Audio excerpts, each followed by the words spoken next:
Welcome back to Book Shots Desi, जहां हम बड़े बड़े बुक्स को सीधी, सिंपल और देसी अंदाज में तोड़ के आपके लिए लाते हैं, बिना बोरिंग किए, बिना नींद लगाए। आज का एपिसोड थोड़ा स्पेशल है। आज हम बात करने वाले हैं एक ऐसी बुक की जो सिर्फ एक बुक नहीं है, ये एक अलार्म क्लॉक है। एक ऐसे टाइम के लिए जो ऑलरेडी आ चुका है और हम में से काफी लोग अभी भी सो रहे हैं। बुक का नाम है 21 lessons for the 21st century और ऑथर हैं वही दोस्त जिसने पहले सेपियंस लिख के हमें बताया कि हम कहाँ से आए, फिर होमो ड्यूस लिख के बताया कि हम कहाँ जा सकते हैं, और अब इस बुक में वो पूछ रहे हैं कि हम आज, इस वक्त, इस सेंचुरी में एक्चुअली कहाँ खड़े हैं। जी हाँ, बात हो रही है युवाल नोआ हरारी की। तो चाय बनाओ, फोन एक तरफ रख दो या रहो फोन पर ही, सुनना जारी रखो और चलते हैं सीधा इस सफर पर। ये एपिसोड थोड़ा इंटेंस होगा, थोड़ा सोचने वाला होगा और होपफुली थोड़ा आंखें खोलने वाला भी होगा। Let's go. पहली बात जो हरारी करते हैं वो ये है कि वो हमसे सीधा पूछ लेते हैं, भाई सोचा है कभी कि तेरी जिंदगी कैसे चेंज होने वाली है? मतलब अभी से 10-15 साल बाद तेरा काम, तेरी स्किल्स, तेरी जॉब, क्या वो सब वैसे ही रहेंगे जैसे आज हैं? अगर तुम्हारा जवाब है हाँ, सब ठीक रहेगा, तो इस एपिसोड को ध्यान से सुनो, क्योंकि हरारी कहते हैं कि दुनिया इस वक्त 3 बहुत बड़े स्टॉर्म्स का सामना कर रही है। एक है आर्टिफिशियल इंटेलिजेंस यानी एआई, दूसरा है बायोटेक्नोलॉजी और तीसरा है क्लाइमेट चेंज।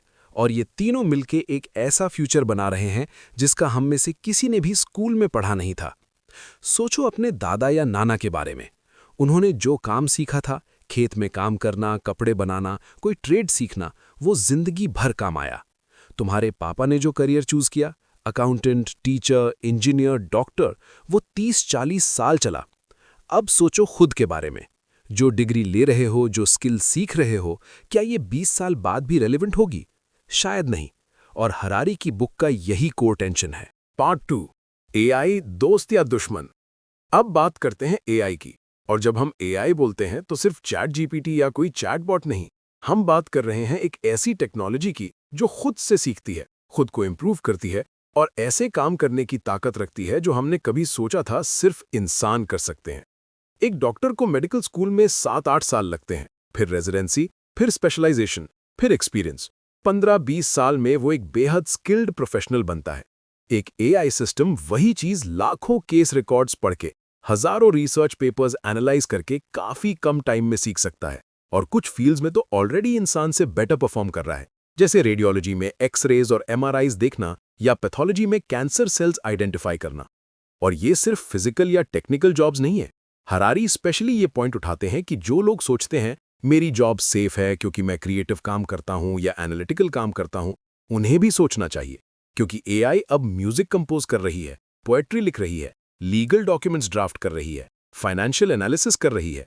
मतलब जो बाउंड्री थी मशीन्स और ह्यूमंस के बीच, वो तेजी से ब्लर हो रही है। तो फिर सवाल आता है, अगर एआई ये सब कर सकती है तो हम इंसानों की वैल्यू क्या रह जाएगी? हरारी इसका जवाब सिंपल नहीं देते। वो कहते हैं ये एक ओपन क्वेश्चन है और इसीलिए ये बुक इतनी इंपॉर्टेंट है। वो आंसर्स नहीं दे रहे, वो हमें सही सवाल पूछने पे मजबूर कर रहे हैं। पार्ट 3, यूजलेस क्लास का डर। अब हरारी एक टर्म यूज करते हैं जो सुनने में हार्श लगती है पर सोचने पे बहुत इंपॉर्टेंट है। Useless class. प्लीज नोट करो, वो ये नहीं कह रहे कि कोई इंसान यूजलेस होता है, वो एक इकोनॉमिक फिनोमिनन डिस्क्राइब कर रहे हैं। हिस्ट्री में देखो, जब इंडस्ट्रियल रेवोल्यूशन आई, मशीन्स ने हाथ से काम करना कम कर दिया, तो हाँ, कुछ जॉब्स गईं, पर नए जॉब्स भी आए। फैक्ट्रीज के वर्कर्स आए, ऑफिसेज के क्लर्क्स आए, इंजीनियर्स आए, मैनेजर्स आए। ये एक नेचुरल साइकिल था जिसमें इकोनॉमी अडेप्ट करती थी और नए रोल्स क्रिएट होते थे। पर हरारी का कंसर्न ये है कि एआई इस बार इतनी तेजी से और इतनी ब्रॉडली आएगी कि नए जॉब्स क्रिएट होने से पहले ही बड़े स्केल पे पुरानी जॉब्स खत्म हो जाएंगे। और जो नए जॉब्स आएंगे वो सबके लिए नहीं होंगे। एक बड़ा section of society economically irrelevant हो सकता है, मतलब उनका कोई प्रोडक्टिव रोल नहीं होगा जो मार्केट वैल्यू करे। और ये सिर्फ डेवलपिंग कंट्रीज का प्रॉब्लम नहीं होगा, ये problem developed Nations, America, Europe, Japan, सब जगह होगा। और जब लोगों के पास काम नहीं होगा, इनकम नहीं होगी, पर्पस नहीं होगा, तो वो कहीं ना कहीं उसका गुस्सा निकालेंगे। Political instability, social unrest, extreme nationalism, ये सब इस वैक्यूम को भरने आएंगे। इसका सल्यूशन क्या है? हरारी ऑनेस्टली कहते हैं, हम नहीं जानते। यूनिवर्सल बेसिक इनकम यानी गवर्नमेंट हर इंसान को एक मिनिमम इनकम दे, चाहे वो काम करे या नहीं, एक आइडिया है, रीट्रेनिंग प्रोग्राम्स एक आइडिया है, पर कोई भी परफेक्ट सोल्यूशन आज तक प्रूवन नहीं है, और यही इस प्रॉब्लम की सबसे बड़ी चैलेंज है। पार्ट 4, डेमोक्रेसी खतरे में है। चलते हैं अगले बड़े टॉपिक पर, डेमोक्रेसी और फ्रीडम। हमने सब सोचा था ना कि इंटरनेट से डेमोक्रेसी मजबूत होगी। जितना इन्फॉर्मेशन ज्यादा होगा, जितने लोग कनेक्टेड होंगे, उतना ही बेटर डेमोक्रेसी होगा। पर हुआ क्या? उल्टा। सोशल मीडिया ने इन्फॉर्मेशन नहीं दिया, उसने इन्फॉर्मेशन ओवरलोड दिया। हर कोई अपने अपने बबल में रहता है, जहां सिर्फ वही सुनाई देता है जो वो सुनना चाहता है। एल्गोरिदम्स ये डिसाइड करते हैं कि तुम्हें क्या दिखना चाहिए, और वो वही दिखाते हैं जो तुम्हें इंगेज रखे, चाहे वो सच हो या झूठ। और आउटरेज, फियर, एंगर, ये सब चीजें इंगेजमेंट के सबसे बड़े ड्राइवर्स हैं। तो एल्गोरिदम नेचुरली वही कंटेंट प्रमोट करता है जो तुम्हें गुस्सा करे, डराए, डिवाइड करे। कैम्ब्रिज एनालिटिका स्कैंडल याद है? उन्होंने लाखों वोटर्स की साइकोलॉजिकल प्रोफाइल्स बनाई, उनकी लाइक्स, डिसलाइक्स, फियर्स, इनसिक्योरिटीज, और उनके हिसाब से टारगेटेड पॉलिटिकल मैसेजेस दिए।